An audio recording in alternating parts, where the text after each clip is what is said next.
Chapter 7. There is no death.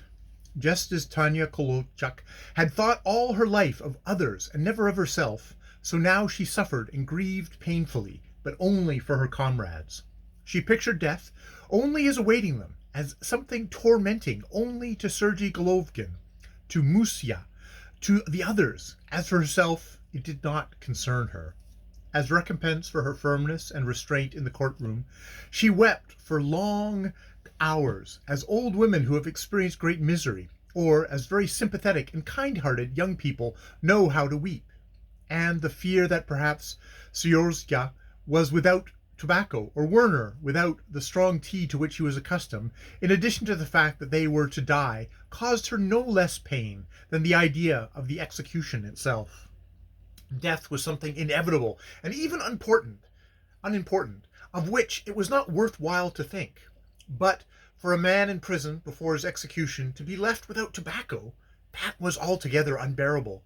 She recalled and went over in her mind all the pleasant details of their life together, and then she grew faint with fear when she pictured to herself the meeting between Sergei and his parents. She felt particularly sorry for Musia.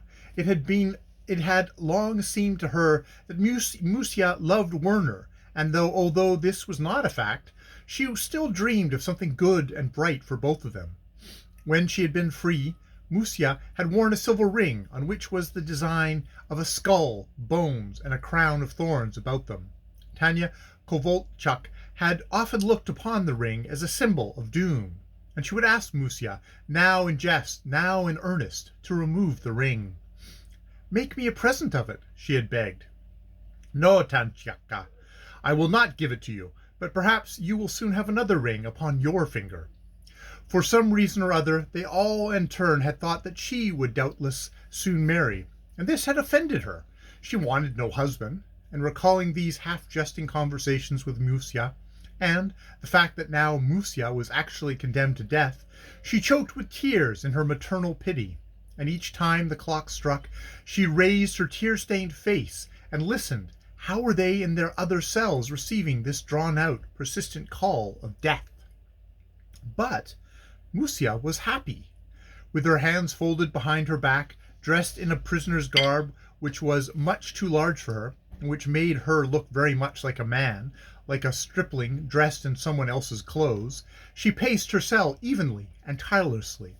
The sleeves of the coat were too long for her, and she turned them up, and her thin, almost childish, emaciated hands peeped out of the wide holes like a beautiful flower out of a coarse earthen jug. The rough material of the coat rubbed her thin white neck, and sometimes Musia would free her throat with both hands, and would cautiously feel the spot where the irritated skin was red and smarted. Musia paced the cell, and, blushing in agitation, she imagined that she was justifying herself before the people. She tried to justify herself for the fact that she, who was so young, so insignificant, who had done so little, and who was not at all a heroine, was yet to undergo the same honorable and beautiful death by which real heroes and martyrs had died before her. With unshakable faith in human kindness, in their compassion, in their love, she pictured to herself how people were now agitated on her account, how they suffered, how they pitied her, and she felt so ashamed that she blushed as if, by dying upon the scaffold, she had committed some tremendous, awkward blunder. At the last meeting with their council, she had asked him to bring her poison, but suddenly she had changed her mind. What if he and the others, she thought, should consider that she was doing it merely to become conspicuous, or, out of cowardice, that instead of dying modestly and unnoticed, she was attempting to glorify herself? And she added hastily, "No, it isn't necessary." And now she desired but one thing, to be able to explain to people, to prove to them so that they should not have the slightest doubt that she was not at all a heroine, that it was not terrible to die, that they should not feel sorry for her, nor trouble themselves about her. She wished to be able to explain to them that she was not at all to blame, that she, who was so young and so insignificant, was to undergo such a martyr's death, and that so much trouble should be made on her account. Like a person who is actually accused of a crime, Musia sought justification. She endeavored to find something that would at least make her sacrifice more momentous, which might give it real value. She reasoned, "Of course, I am young and could have lived for a long time, but—" And, as a candle darkens in the glare of the rising sun, so her youth and her life seemed dull and dark compared to that great and resplendent radiance which would shine above her simple head. There was no justification. But perhaps that peculiar something which she bore in her soul, boundless love, boundless eagerness to do great deeds, her boundless contempt for herself, was a justification in itself. She felt that she was not really to blame, that she was hindered from doing the things she could have done, which she had wished to do, that she had been smitten upon the threshold of the temple, at the foot of the altar. But if that were so, if a person is appreciated not only for what he has done, but also for what he had intended to do, then she was worthy of the crown of the martyr. Is it possible, thought Musya bashfully, is it possible that I am worthy of it? That I deserve that people should weep for me, should be agitated over my fate, over such a little and insignificant girl? And she was seized with a sudden joy. There were no doubts, no hesitations. She was received into their midst. She entered, justified the ranks of these noble people who had always ascended to heaven through fires, tortures, and executions. Bright peace and tranquility and endless, calmly radiant happiness. It was as if she had already departed from earth and was nearing the unknown sun of truth and life, and was incorporeally soaring in its light. And that is death? That is not death, thought Musya blissfully. And if scientists, philosophers, and hangmen from the world over should come to her cell, spreading before her books, scalpels, axes, and nooses, and were to attempt to prove to her that death existed, that a human being dies and is killed, that there is no immortality, they would only surprise her. How could there be no deathlessness, since she was already deathless? Of what other deathlessness, of what other death could there be a question, since she was already dead and immortal, alive in death, as she had been dead in life? And if a coffin were brought into her cell with her own decomposing body in it, and she were told, "Look, that is you," she would look and would answer, "No, it is not I." And if they should attempt to convince her, frighten her by the ominous sight of her own decomposing body, that it was she, Musya, would answer with a smile, "No, you think that it is I, but it isn't. I am the one you are speaking to. How can I be the other one?" "But you will die, and you will become like that." "No, I will not die." "You will be executed. Here is the noose." "I will be executed, but I will not die. How can I die when I am already, now, immortal?" And the scientists and the philosophers and the hangmen would retreat, speaking with a shudder, "Do not touch this place. It is holy." What else was Musya thinking about? She was thinking of many things, for to her the thread of life was not broken by death, but kept winding along calmly and evenly. She thought of her comrades, of those who were far away, and who, in pain and sorrow, were living through the execution together with them, and of those near by who were to mount the scaffold with her. She was surprised at Vasily, that he should have been so disturbed, he who had always been so brave, and who had jested with death. Thus, only on Tuesday morning, when all together they had attached explosive projectiles to their belts, which several hours later were to tear them into pieces. Tanya Kolovchuk's hands had trembled with nervousness, and it had become necessary to put her aside, while Vasily jested, made merry, turned about, and was even so reckless that Werner had said sternly, "You must not be too familiar with death." What was he afraid of now? But this incomprehensible fear was so foreign to Musya's soul that she had ceased searching for the cause of it, and suddenly she was seized with a desperate desire to see Seryozha Golovkin, to laugh with him. She meditated a little while, and then even more desperate desire came over her to see Werner and to convince him of something, and imagine to herself that Werner was in the next cell, driving his heels into the ground with his distinct measured steps. Musya spoke, as if addressing him. "No, Werner, my dear, it is all nonsense. It isn't at all important whether or not you are killed. You are a sensible man. but you seem to be playing chess, and that by taking one figure after another, the game is won. The important thing, Werner, is that we ourselves are ready to die. Do you understand? What do those people think? That there is nothing more terrible than death? They themselves have invented death. They are themselves afraid of it, and they try to frighten us with it. I should like to do this. I should like to go out alone before a whole regiment of soldiers and fire upon them with a revolver. It would not matter that I would be alone, while they would be thousands, and that I might not kill any of them. It is that which is important, that they are thousands. When thousands kill one, it means that one has conquered. That is true, Werner, my dear. But this too became so clear to her that she did not feel like arguing further. Werner must understand it himself. Perhaps her mind simply did not want to stop at one thought, just as a bird that soars with ease, which sees endless horizons, and to which all space, all the depth, and all the joy of the soft caressing azure are accessible. The bell of the clock rang unceasingly, disturbing the deep silence, and into this harmonious, remote, beautiful sound the thoughts of the people flowed, and also began to ring for her, and the smoothly gliding images turned into music. It was just as if, on a quiet, dark night, Musia was riding along a broad, even road, while the easy springs of the carriage rocked her, and the little bells tinkled. All alarm and agitation had passed.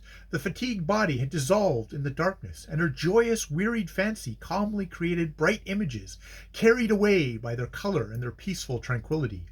Musia recalled 3 of her comrades who had been hanged but a short time before, and their faces seemed bright and happy and near to her, nearer than those in life.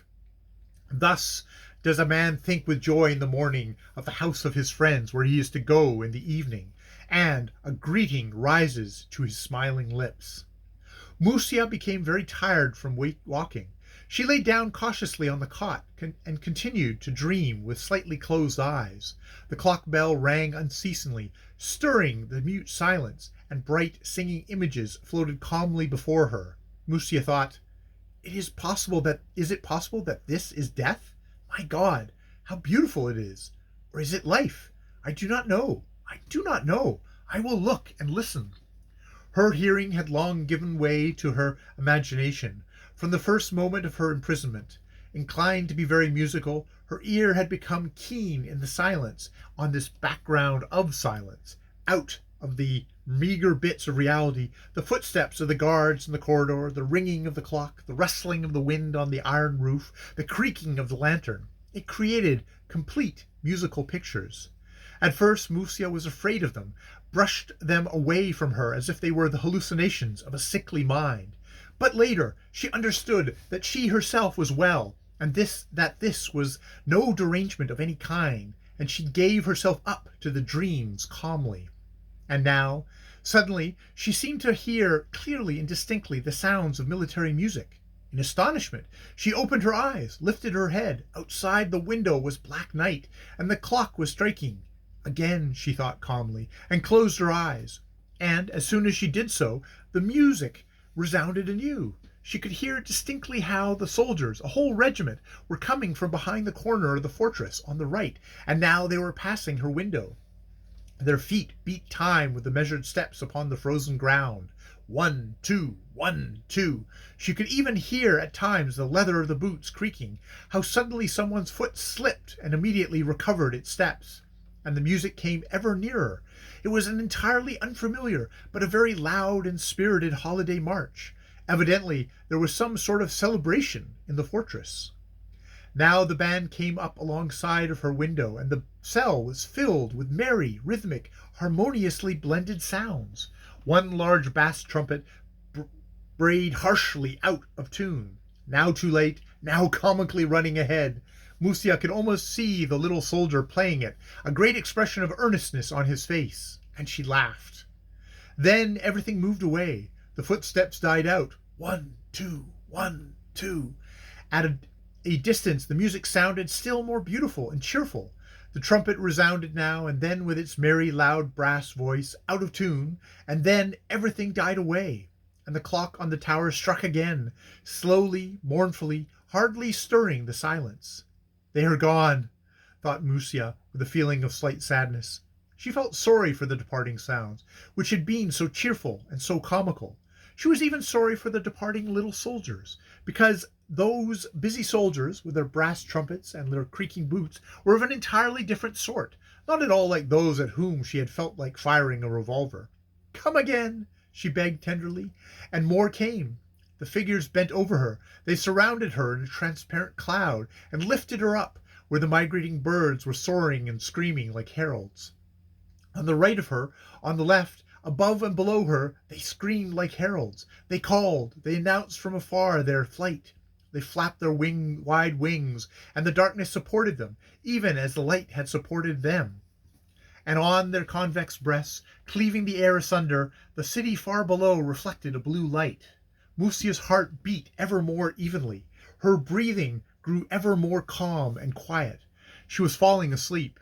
Her face looked fatigued and pale. Beneath her eyes were dark circles. Her girlish, emaciated hands seemed so thin, but upon her lips was a smile. Tomorrow, with the rise of the sun, this human face would be distorted with an inhuman grimace. Her brain would be covered with thick blood, and her eyes would bulge from their sockets and look glassy. But now she slept quietly and smiled in her great immortality. Musia fell asleep. And the life of the prison went on, deaf and sensitive, blind and sharp-sighted, like an eternal alarm itself. Somewhere people were walking. Somewhere people were whispering. A gun clanked. It seemed as if someone shouted. Perhaps no one shouted at all. Perhaps it merely seemed so in the silence. The little casement window in the door opened noiselessly. A dark, mustached face appeared in the little black hole. For a long time it stared at Musia in astonishment, and then disappeared as noiselessly as it had appeared. The bells rang and sang for a long time, painfully. It seemed as if the tired hours were climbing up a high mountain towards midnight, and that it was becoming ever harder and harder to ascend. They fall, they slip, they slide down with a groan, and then again they climb painfully towards the black height. Somewhere people were walking. Somewhere people were whispering. And they were already harnessing the horses to the black carriages without lanterns. End of Chapter 7.